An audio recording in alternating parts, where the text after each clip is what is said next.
Mumbai cricket असोसिएशनच्या अध्यक्षपदासाठी पोटनिवडणूक होत असून ही निवडणूक 23 जुलै रोजी आहे. निवडणूक संजय नाईक विरुद्ध अजिंक्य नाईक अशी रंगणार असून संजय नाईक हे विद्यमान उपाध्यक्ष आहेत तर अजिंक्य नाईक हे विद्यमान सचिव आहेत. या निवडणुकीसाठी एकूण 377 मतदार असून 211 क्लब आहेत तर 51 टेस्ट प्लेयर, 70 ऑफिस क्लब आणि उर्वरित मतदार अशी मतदारांची संख्या आहे. या निवडणुकीच्या निमित्ताने संजय नाईक यांनी ठाण्यातील मतदारांची विहंग प्लाम क्लब येथे भेट घेतली. या भेटीत त्यांनी निवडणुकीसंदर्भात पुढची रणनीती काय असणार आहे या संदर्भात चर्चा केली. यावेळी त्यांनी माध्यमांशी देखील संवाद साधला. 23 जुलै रोजी संध्याकाळी 3 ते 6 दरम्यान मतदान होणार असून मतदान प्रक्रिया झाल्यानंतर लगेच मतमोजणी आणि निकाल जाहीर केला जाणार आहे. एकतर ही इलेक्शन म्हणजे अनफॉर्च्युनेट इलेक्शन आहे. आमचे मित्र आणि आमचे एक्स प्रेसिडेंट अमोल काळेजी यांचं दुःखद निधन झालं आणि त्यामुळे कॉन्स्टिट्यूशनल जो बदलाव आला आहे 2019मध्ये, त्यामुळे ही निवडणूक लढायला लागते. अदरवाईज आधीच्या कॉन्स्टिट्यूशनप्रमाणे ऑफिस बेअरर मोस्टली व्हाईस प्रेसिडेंटच एक रेझोल्युशन अपेक्स काउन्सिलमध्ये मॅनेजिंग कमिटीमध्ये पास होत ते प्रेसिडेंटचा चार्ज घ्यायचे.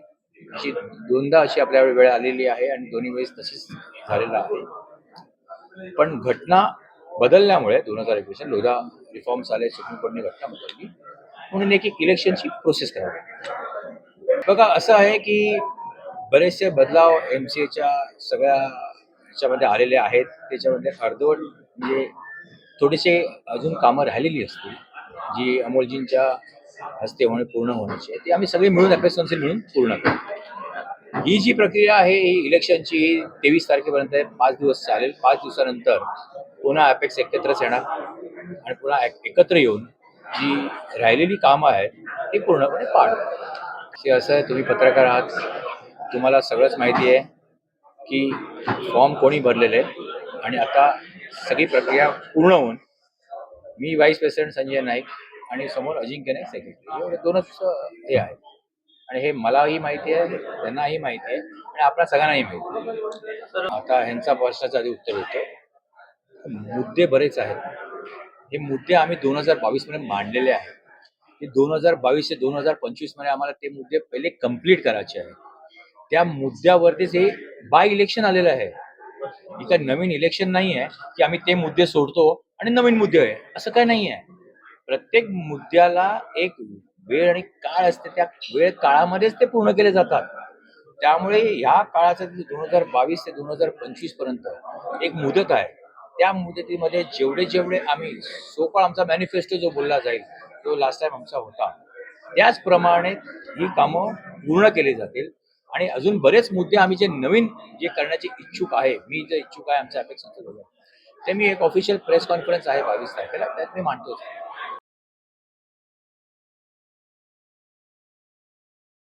महाराष्ट्रातील भगिनींना आधार देणारी राज्य शासनाची मुख्यमंत्री माझी लाडकी बहीण योजना. या योजनेअंतर्गत अल्प उत्पन्न गटातील 21 ते 65 वयोगटाच्या भगिनींना मिळणार दरमहा 1500 रुपयांची मदत. अर्ज करण्यासाठी 31 ऑगस्ट 2024 पर्यंत मुदतवाढ. कुटुंबाचं वार्षिक उत्पन्न 2.5 लाख रुपयांपेक्षा कमी असलेल्या महिला पात्र. कुटुंबाकडे पिवळं किंवा केशरी रेशन कार्ड असल्यास उत्पन्नाचा दाखला आवश्यक नाही. पांढरं रेशन कार्ड असेल किंवा रेशन कार्ड नसेल तर कुटुंबाचं वार्षिक उत्पन्न 2.5 लाखांपेक्षा कमी असल्याचा दाखला आवश्यक. योजनेसाठीचा ऑनलाईन अर्ज नारी शक्ती दूत ॲपवरून किंवा पोर्टलवर भरता येईल. ज्या भगिनींना ऑनलाईन अर्ज भरता येत नसेल त्यांच्यासाठी अंगणवाडी, ग्रामपंचायत, वॉर्ड ऑफिस, सेतू सुविधा केंद्रामध्ये किंवा आशाताई बचत गटाच्या CRP यांची मदत उपलब्ध. आता आपल्याला अभिमानानं म्हणता येईल, सुखी आणि सुरक्षित आहे माझी लाडकी बहीण.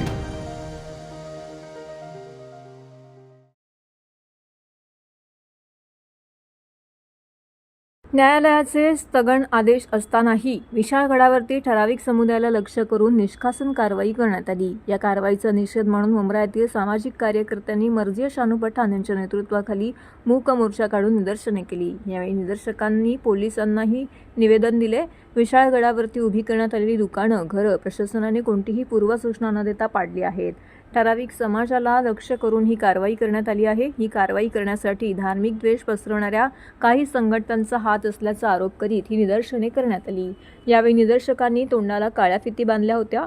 या प्रसंगी मर्जिया पठाण यांनी सांगितलं की न्यायालयाने निष्कासनाची कारवाई करण्यास स्थगिती दिली आहे. जोपर्यंत अंतिम निकाल येत नाही तोपर्यंत कारवाई करू नका असे स्पष्ट आदेश असतानाही दोन धर्मांमध्ये अलबेल असताना तणाव निर्माण करून राजकारण करण्याचा डाव काही लोकांनी आखला आहे. देशातील सामाजिक शांतता नष्ट करण्यासाठी हे कृत्य केलं जात असून त्याचा निषेध करण्यासाठी आम्ही मूक निदर्शने केली आहेत असे यावेळी सांगितले. दरम्यान यावेळेस आंदोलकांनी पोलिसांना निवेदन देऊन सामाजिक अशांतता निर्माण करणाऱ्या लोकांवरती कारवाई करण्याची मागणी केली आहे. या आंदोलनामध्ये शेकडो शांतताप्रिय नागरिक उपस्थित होते. आज खूप मोठा दिवस आहे आशुरेचा, तर आपण खूप चांगली पद्धतीने ऑर्गनाइज्ड शांतीपूर्वक निषेध जाहीर केला. ACP सर होते, त्यांना आम्ही मेमोरंडम दिला, कारण की तिथे विशालगडमध्ये जे हिंसापूर्वक घटना झाली आहे त्याचा निषेध जाहीर केला, कारण की तिथे जे मॅटर आहे ऑलरेडी कोर्टमध्ये आहे आणि विशालगड जे फोर्ट आहे ना that is already in archaeological department. तर लोकांचं तिथे जाऊन तोडफोड करण्याचा काय विषयच नव्हता.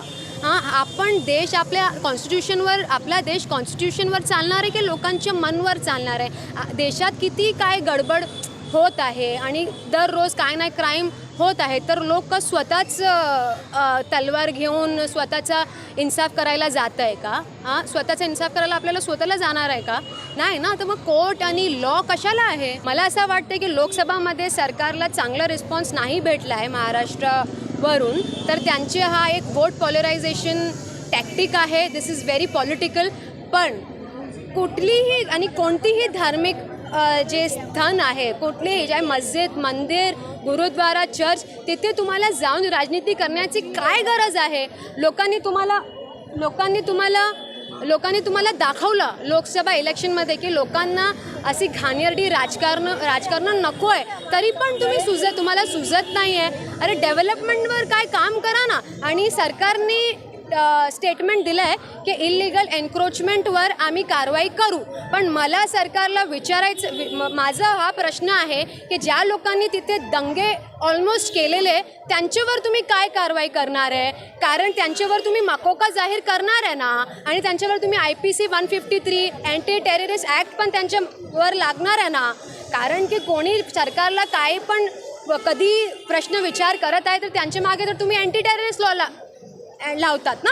मग यांच्यावर पण मोठी कारवाई होणार आहे ना.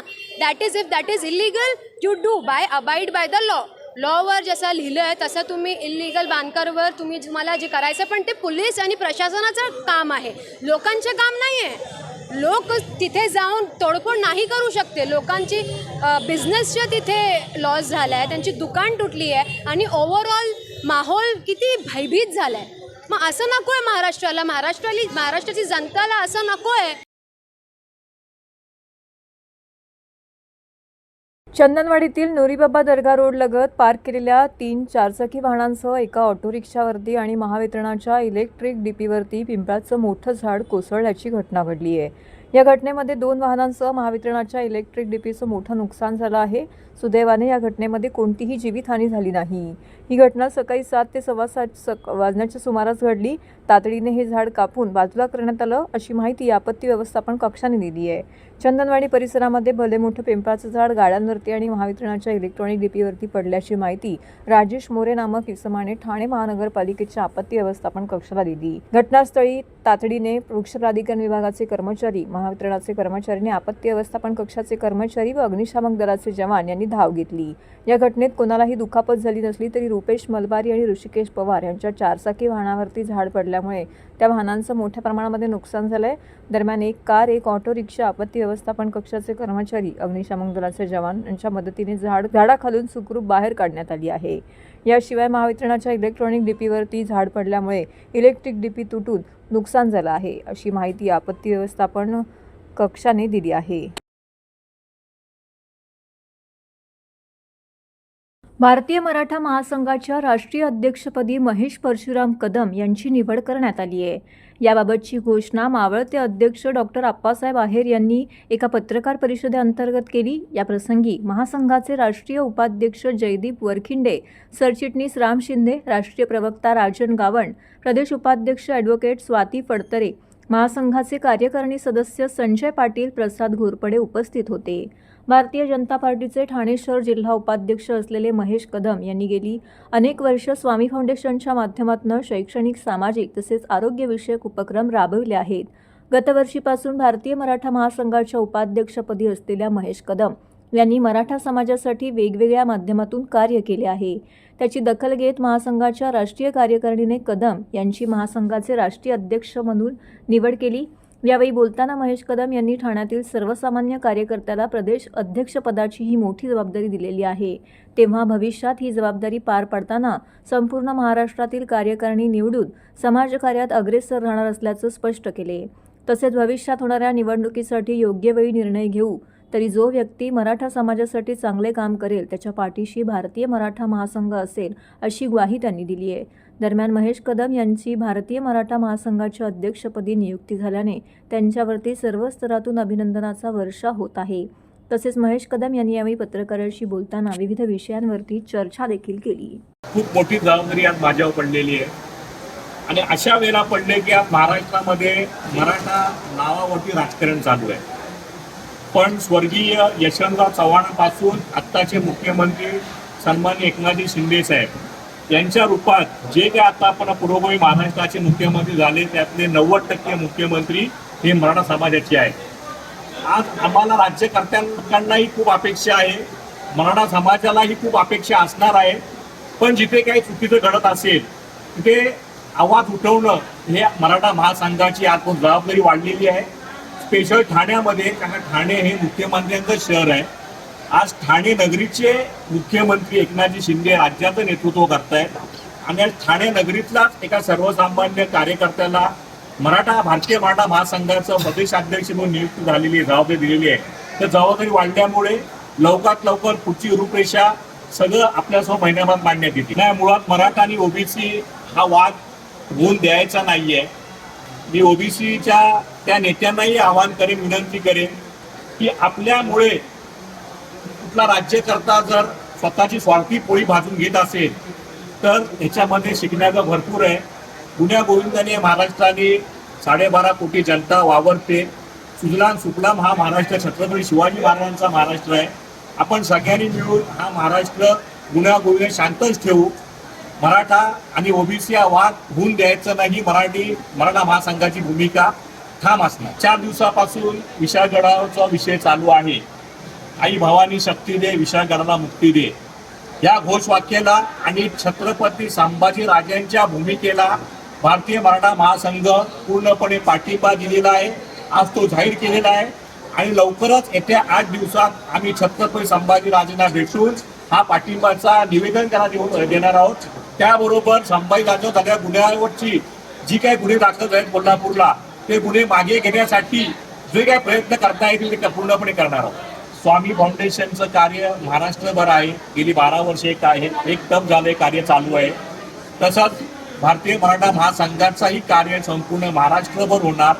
येणाऱ्या 3 महिन्यामध्ये संपूर्ण राज्याची पूर्ण कार्यकारिणी तुमच्या समोर दाखवली जाणार.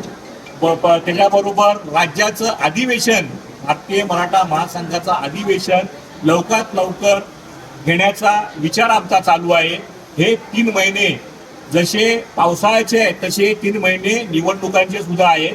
येणाऱ्या विधानसभेमध्ये भारतीय मराठा महासंघ मुख्य भूमिकेच्या रोलमध्ये असेल. आषाढी एकादशी निमित्त श्रीमामध्ये संतांच्या जीवनावर आधारित कार्यक्रम सादर. श्रीमा विद्यालय घोडबंदरच्या वतीने आषाढी एकादशीचा विशेष कार्यक्रम मोठ्या उत्साहात साजरा करण्यात आला. या पावन दिवशी धार्मिक आणि सांस्कृतिक कार्यक्रमांनी शाळेचा परिसर गजबजून गेला होता. आषाढी एकादशी निमित्त श्रीमामध्ये संतांच्या जीवनावर आधारित नाटिका कार्यक्रम सादर करण्यात आला. या सोहळ्यामध्ये श्रीमा विद्यालय, श्रीमा बालनिकेतन या 2 शाळांमधील 190 विद्यार्थ्यांनी भाग घेतला होता. दिंडीने या कार्यक्रमाची सुरुवात झाली. यावेळी विद्यार्थ्यांनी विविध संतांच्या वेशभूषा करून त्यांच्या अभंगांच्या माध्यमातून त्यांचा जीवनपट उलगडवून दाखवला. विद्यार्थ्यांनी भजन, कीर्तन, नृत्य आणि संतांच्या जीवनावर आधारित नाटिका सादर केली. विद्यार्थ्यांचे प्रदर्शन अतिशय मनमोहक होते आणि त्यांनी आपल्या अभिनयाने सर्वांची मनं जिंकून घेतली. संत तुकाराम, राखाबाका, नरहरी सोनार, संत सूरदास इत्यादी महान संतांचा त्यामध्ये समावेश पाहायला मिळाला.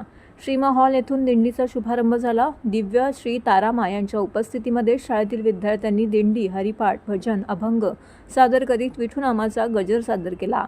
श्री सुधीर फडकेद्वारा गायलेले अभंग मुलांनी सादर केले. कीर्तन, संकीर्तन सादर करण्यात आले. कार्यक्रमाला मोठ्या संख्येने विद्यार्थी व पालक उपस्थित होते. यावेळी दिव्य श्री तारामा यांनी आषाढी एकादशीचे महत्त्व उपस्थितांना सांगितले. शाळेत साजऱ्या झालेल्या आषाढी एकादशीचा कार्यक्रम विद्यार्थ्यांसाठी एक अविस्मरणीय अनुभव ठरला. धार्मिक महत्त्वाबरोबरच सांस्कृतिक गुणांचे प्रदर्शन करण्यासाठी विद्यार्थ्यांना व्यासपीठ मिळाले. हा कार्यक्रम विद्यार्थ्यांमध्ये एकात्मकता आणि भक्तिभाव जागवणारा ठरला.